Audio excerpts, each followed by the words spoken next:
And the last game, Liverpool, Man City. Remember, guys, tell me your predictions for this massive game. We have already Davos going for Liverpool to win 2-0. This is well, very optimistic if you are a red supporter, I guess, because Liverpool defense is awful, no matter if it's in the Champions League against a poor Rangers or in the Premier League in the last few games or in the whole season, to be honest.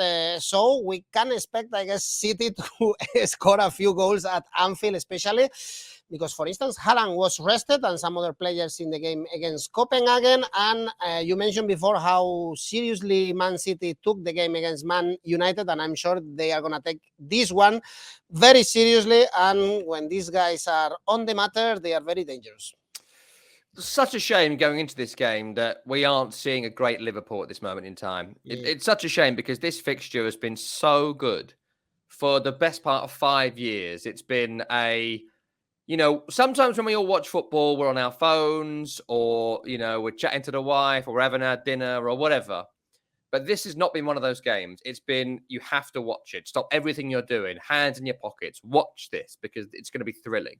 And even when there have been low-scoring games between these two, the intensity and quality of the games has been just a joy to watch. And I don't think we're going to get that this time, unfortunately, because Liverpool are having another one of those bubbly seasons. It's 3 games in the league without victory. They were easily broken down by Brighton in their last game at Anfield. Brighton could have won that by 6 or 7. They were so much better than Liverpool in the first half. It was frightening for Liverpool fans. And last week against Arsenal, same. Arsenal are a good attacking unit, but some of the defending was poor. And there's been some debate about the winning penalty. It's a penalty. It's always going to be a penalty. It was loose defending from Thiago. And we can call it soft if that makes people feel better, but it's a foul and it's a penalty, and that's it. And Arsenal could have won it by more goals before then, I thought. So defensively, there are issues. There's no Trent Alexander-Arnold. Hopefully Robertson will be back, which means Tsimikas, I would assume, will pop into right back.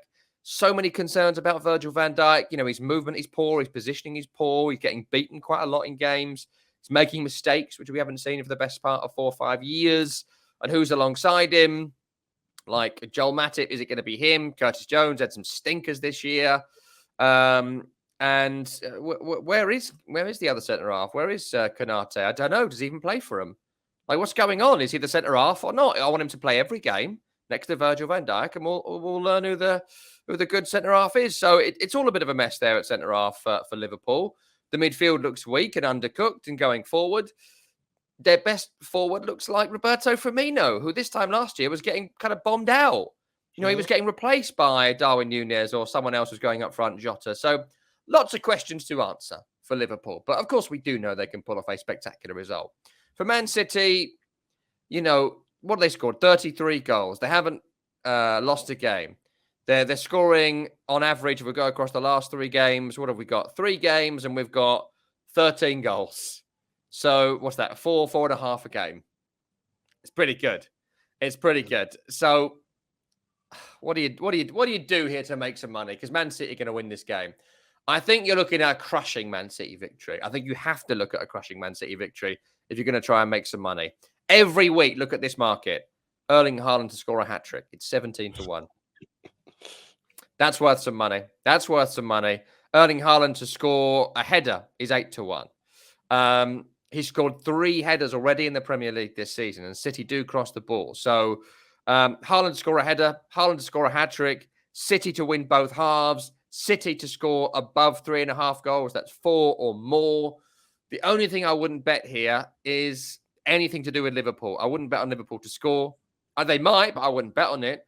I wouldn't bet on Liverpool to get anything from this game. I expect a crushing City victory, winning both halves, scoring at least 4 goals, and Haaland to score at least 2 of them. Wow, we have, you are very confident on Man City, to be honest. I agree with you, but we have also Marco, for instance, been optimistic with Liverpool. Liverpool double chance. They will stop Man City for this game. Andrillos, if Arsenal lose, Liverpool will win too. If Arsenal win, Man City will win. He says this way, Haaland, Salah and Firmino to be involved in goals. If we see the goals market, for instance, for this game, over 3.5 goals, you have odds around 2.2, as we can see right now, which is not that bad at all. And if we go for Asian handicap, Tom, for Man City, as you are suggesting as well, Asian handicap minus 1.5 for Man City is 3.6. Very good odds, because we haven't seen these odds for Man City to win a football game. 2.11 in the Premier League is high odds. Nice. Very confident.